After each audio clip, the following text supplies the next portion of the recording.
Indian premiere league का 32वां मुकाबला Mumbai Indians और कोलकाता नाइट राइडर्स के बीच आज खेला जाएगा। मुंबई बेजोड़ फॉर्म में है तो कोलकाता भी कम नहीं है। एक तरफ दिनेश कार्तिक हैं तो दूसरी तरफ रोहित शर्मा हैं। एक तरफ कैरन पोलार्ड है तो दूसरी तरफ रसल द मसल हैं।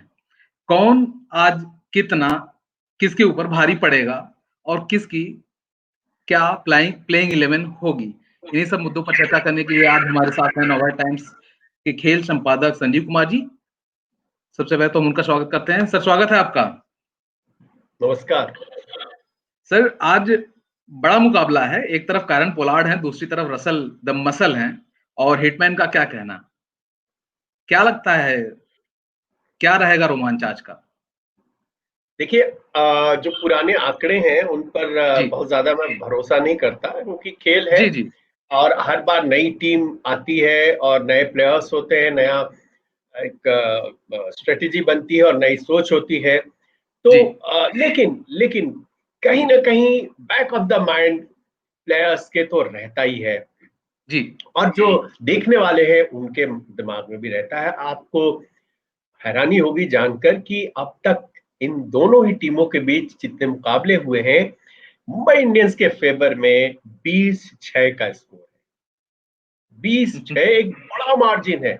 तो जी ये दर्शाता है कि मुंबई इंडियंस की टीम कहीं ना कहीं साइकोलॉजिकली, मनोवैज्ञानिक तौर पर बढ़त लेके उतरती है और हर बार उस दबाव में डालती है ठीक है। कोलकाता नाइट राइडर्स को, जिससे उसको फायदा होता है। तो ये आंकड़े अजीबोगरीब है। चैंपियन तो टीम है ये, मुंबई इंडियंस की टीम, और कोलकाता नाइट राइडर्स में भी 2 बार खिताब जीते हैं। बट आप देखिए कि दो पूर्व चैंपियन, एक पूर्व चैंपियन एक वर्तमान चैंपियन है, इनके बीच जब मुकाबला होगा तो दिलचस्प होना चाहिए। बट ये आंकड़ा थोड़ा चौंकाने वाला है कि एक तरफा 20 है। मैच मुंबई इंडियंस की टीम अब तक जीती है, जबकि उधर 6 मैच आपने जीते। तो देखिए, आज जो शुरुआत होगी, तो पलड़ा जहां तक भारी का सवाल है। अगर हम इस सीजन में परफॉर्मेंस के आधार पर देखें तो मुंबई इंडियंस की टीम आगे चल रही है, चाहे वो पॉइंट टेबल पे कहें या पिछले 4 मैच जो वो जीते हैं, बैक टू बैक उन्होंने जीत हासिल की है और एक लय जी में खेले हैं। और दूसरी तरफ अगर देखें तो नंबर 4 पे है, टॉप 4 में कोलकाता की भी टीम है, कोलकाता। लेकिन वो कंसिस्टेंसी नहीं रही है कि एक बार जीतने का सिलसिला शुरू हुआ तो उसको आगे बढ़ाया जाए। अब ब्रेक हुआ है और इनके लिए चैलेंजेस ज्यादा है। कोलकाता नाइट राइडर्स की टीम एक बार फिर प्रेशर में होगी, जबकि मुंबई इंडियंस टीम को हाल फिलहाल जो मिली लगातार जीत है उसका एक कॉन्फिडेंस होगा, और उस बात का भी कॉन्फिडेंस होगा कि हमने तो इनको कई बार हराया है। हराया है। जी, एक और सवाल आपसे लेते हैं कि जो है सुनील नरेन इस मैच में हो सकता है न खेले, तो इसका क्या असर पड़ेगा केकेआर पर?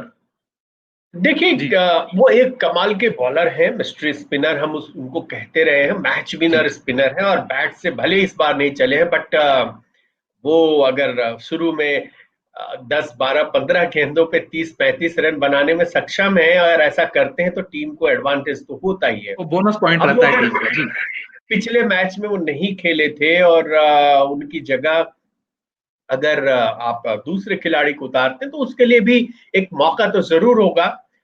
लगता नहीं है कि वो इस बार भी खेलेंगे, इस मैच में भी खेलेंगे, लेकिन हो सकता है कि एक बदलाव के तौर पर कुलदीप यादव को मौका मिले एज एन स्पिनर, और पहले से वरुण चक्रवर्ती तो अच्छे ही हैं, अच्छा कर ही रहे जी हैं। लेकिन उनके नहीं होने का फर्क तो पड़ता है किसी भी टीम को, उसका खामियाजा तो भुगतना पड़ता है। देखना है कि उसकी भरपाई कोलकाता की टीम कैसे करती है। ठीक है। राहुल त्रिपाठी को लेकर जो है तमाम बातें चलती रहती है। कभी वो टॉप ऑर्डर पर आते हैं, कभी वो लोअर ऑर्डर पर आते हैं, कभी अच्छा प्रदर्शन करने के बाद भी जो है उनके साथ ऐसा होता है। तो क्या लगता है कि आज उनको लेकर क्या संभावनाएं होंगी और क्या स्ट्रेटजी होनी चाहिए केकेआर की? देखिए, अगर वो उनको ओपन नहीं कराते हैं तो ये फिर वो गलती उनकी है, क्योंकि अगर एक बैट्समैन आप छठे, सातवें, आठवें नंबर पे खिलाएं जो कि ओपनर है, और ओपनर ही नहीं, वो परफॉर्मर है, उसने जी जब भी उसको मौका मिला है, और आप पुराने रिकॉर्ड देखें, इस बार भी एक बार आपने ओपन कराया तो 51 गेंदों पे 81 रन बनाए, फिर अगले ही मैच में आप नीचे उसको भेजते हैं। तो ये मुझे समझ नहीं आया कि ये कौन सी रणनीति है। अगर कोई किसी पोजीशन पे आके इतनी अच्छी इनिंग, मैच विनिंग इनिंग खेलता है, फिर आप अगले ही मैच में उसको नीचे उतारते हैं, तो ये तो अजीबो गरीब फैसले लगते हैं कई बार कि आखिर ये हो क्यों रहा है और कौन कर रहा है, क्यों कर रहा है। तो ये समझ से परे है। तो अगर राहुल त्रिपाठी आपके लेवल में है तो उन्हें आप ओपन ही कराएंगे, ना कि आप 7वें 8वें नंबर पे खिलाएंगे। ये भूल सुधार करें कोलकाता नाइट राइडर्स। तो एक और मैं कहना चाहूंगा कि आंद्रे रसेल, आप देखें जी ट्रेडिशनली वो नीचे ही उतरते हैं, 5वें 6ठे नंबर पे उतरते हैं, और उनका काम ही है कि कम गेंदों पे आके बहुत सारे रन बना दे, चाहे वो पहले बैटिंग कर रहे हो या चेज कर रहे हो, वो लास्ट चैलेंज सीजन में हमने लेते हैं। केसावी को देखा, वो हर मैच में ऐसा कर रहे थे। बिल्कुल, जी लेकिन अगर वो चाहते हैं, उन्होंने एक बार इच्छा भी जाहिर की थी, और उनके टीम के केकेआर के जो चीफ मेंटर है डेविड हसी, उनसे पूछा डेविड गया था इस सीजन के पहले कि क्या उनसे आप नंबर 3 पे खिलाएंगे या ओपन कराएंगे या नंबर 3 पे खिलाएंगे। तो डेविड हसी ने हंसते हुए कहा था कि अगर वो नंबर 3 पे आते हैं तो फिर तो डबल सेंचुरी समझ लीजिए, T20 में डबल सेंचुरी बना देंगे। तो मेरा वही सवाल है, और जो जो केकेआर के फैंस है यही सवाल है, अगर ऐसा होता है तो फिर फायदा किसका है, नुकसान किसका है? नुकसान तो वो सामने क्यों नहीं वाले हो टीम रहा का है, फायदा तो आपको है। तो आप उनको पहले क्यों नहीं उतारते? अगर आप देखिए, ठीक है आपके पास नीतीश राणा है, आप नंबर 3 पे भेजते हैं, यॉन मॉर्गन है, वो भी नंबर 4 पे आते हैं, तो आप परिवर्तन के तौर पर आप शुभमन गिल से ओपन कराएं, राहुल त्रिपाठी उनके साथ भेजे, और उसके बाद नंबर 3 पे आप रसेल को उतारे। आप देखिए चेन्नई सुपर किंग्स का एक उदाहरण सामने है। जी वो उनके कोच ने कहा कि हमने कुछ सोचा कि जो हम जिस तरह से चले आ रहे हैं कुछ उसमें बदलाव करें, और उन्होंने सैम करन को ओपनिंग का जिम्मा दिया। तो जी करन के सामने चैलेंज था, ठीक है आप खराब खेल रहे हैं लगातार, तो आपको ये एक नई रणनीति अपनाने में क्या जाता है? आप ऐसे भी जी अगर जी बिल्कुल हार रहे हैं तो एक नई सोच के साथ आइए। और सैम करन ने उसका देखिए तो फायदा हुआ, टीम जिस तरह से उन्होंने 30+ मोमेंटम को दिया। जी बहुत तेजी से खेला। तो आप क्यों नहीं एक एक दुनिया के सबसे विध्वंसक जो आपके पास खिलाड़ी है, देखिए मैं बताना चाहूंगा देखने वालों को कि एक इस आईपीएल के जस्ट पहले एक बहुत ही साइंटिफिक एल्गोरिदम का इस्तेमाल करते हुए सारे आंकड़े, किस सिचुएशन में बैटिंग की, कहाँ कौन ओपोनेंट था, बॉलर्स कौन थे, ये सारे आंकड़े डालकर एक रिसर्च किया गया, और उसमें उसका परिणाम आया कि सबसे वैल्यूएबल प्लेयर जो T20 जितनी भी लीग दुनिया में खेली जा रही है और आईपीएल को मिलाते हुए, उसमें आंद्रे रसेल नंबर 1 पे है। और नंबर 1 पर है। दूसरे जी नंबर पे क्रिस गेल है। तो क्रिस गेल को यह बताया गया था कि आंद्रे रसेल उनसे 25% ज्यादा अपनी टीम के लिए वैल्यूएबल है। मतलब बिल्कुल, अगर बॉलिंग भी करते हैं, अगर आप फील्डिंग भी अच्छी देखें कर सकते हैं। जी नंबर 2 और उनके बीच 25% का गैप है, तो मतलब आप समझ लीजिए कि कितना एक वैल्यूएबल प्लेयर, मूल्यवान प्लेयर आपके पास एक है, लेकिन आप उसको इस्तेमाल ढंग से नहीं कर रहे हैं। कब बॉलिंग करानी है, कब आपको उससे कितने बॉल रहते उतारने, तो आप एज फॉर ए चेंज उसको नंबर 3 पे उतारिए। तो मुझे लगता है कि ये सोचना चाहिए उनको, शुभमन गिल और राहुल त्रिपाठी को ओपन कराएं और नंबर जी 3 पे आंद्रे रसेल को भेजे, तो ये परिवर्तन करे, और मुझे लग रहा है कि हो सकता है कि ऐसा संभव हो आज के मैच में। बिल्कुल, बिल्कुल, बिल्कुल सही कह रहे हैं आप सर कि जो है आंद्रे रसेल का सही इस्तेमाल होना चाहिए, तभी जो है केकेआर को फ़ायदा मिलेगा। चलते-चलते जो है हम दोनों टीमों की प्लेइंग 11 पर नज़र डालते हैं। हालाँकि मुंबई इंडियंस में तो बड़ी मुश्किल से कोई बदलाव देखने को मिलता है।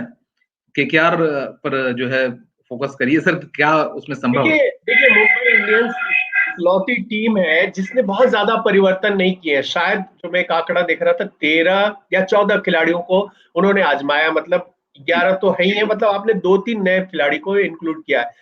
बहुत सारी ऐसी टीमें हैं जिन्होंने उनके पास 23-24 प्लेयर है तो 20 को खिला लिया, 21 को खिला लिया। तो ये 24 प्लेयर अगर आपके पास है, आपकी बेंच स्ट्रेंथ टोटल है, तो आप उस 24 को खिलाने के चक्कर में ना रहे, एक सेटल, एक विनिंग कॉम्बिनेशन बनाए। और वो काम मुंबई इंडियंस ने किया, और चैंपियन की तरह आप देखें भरोसा जताया, इसने भी जताया, सीएसके ने भी जताया, बट सीएसके जी, को फायदा नहीं मिला तो उन्हें बहुत सारे परिवर्तन करने पड़े।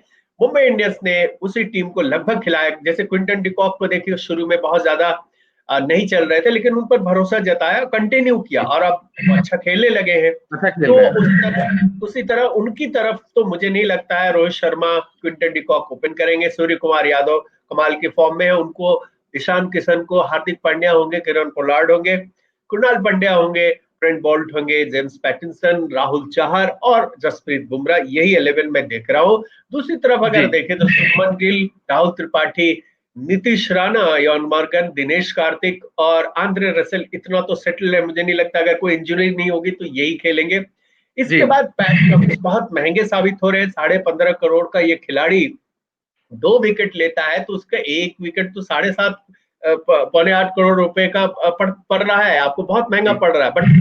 बट खिलाना है उनको, क्योंकि उनमें तो प्रतिभा है ही है, नंबर 1 टेस्ट बॉलर है, तो उनको जो है कंटिन्यू करेंगे मुझे लग रहा है। एक और नाम जो सामने आ रहा है, प्रोबेबली वो खेले लॉकी फर्गुसन का, वो अच्छे बॉलर है, जी कुछ रन भी बना सकते हैं, तो उनको खिलाया जा सकता है। उसके बाद कमलेश नागरकोटी ने अच्छा किया है, प्रसिद्ध कृष्णा ने भी इम्प्रेस किया है, तो ये खेलेंगे और वरुण चक्रवर्ती तो होंगे ही। यहाँ पर इनकी समस्या आएगी स्पिनर को लेके, तो ये संभव है कि या तो प्रसिद्ध को बाहर रखें या कमलेश को बाहर रखें और एक स्पिनर के तौर पर अपनी टीम में, या तो ज्यादा संभावना है कि कुलदीप यादव को, जो बाहर लगातार बैठ रहे, तो उनको मौका मिले, तो ये एक जी परिवर्तन हो सकता है। बिल्कुल सही कह रहे हैं आप। और मुझे लगता है कि कुलदीप उतना प्रभावी नहीं थे, लेकिन उनको मौका दिया जाना चाहिए। मिस्ट्री बॉलर हैं भारत के लिए, काफी विकेट ले चुके हैं और काफी प्रभावी भी रहे हैं।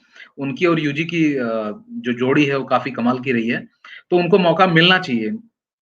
तो हाँ बिल्कुल, जैसे बिल्कुल। देखिए वो मौके की जहां तक बात है, ये कहा गया कि चूंकि यहाँ छोटे ग्राउंड है और वो अगर 1-2 6 खा गए तो फिर कंटेन करना बड़ा मुश्किल होता है, और इससे कॉन्फिडेंस जो है वो बहुत ज्यादा हिल जाता है। तो इसी वजह से उन्हें शुरुआत में उतारा था, फिर बाहर बिठाया है। तो अगर मुझे लग रहा है कि अब नरेन नहीं खेल रहे हैं तो एक ऑप्शन तो चाहिए आपके पास, और उनसे जी बेहतर कोई नहीं है उनके पास। वरुण चक्रवर्ती अच्छा कर रहे हैं, तो उनके साथ उनकी जोड़ी बन सकती है।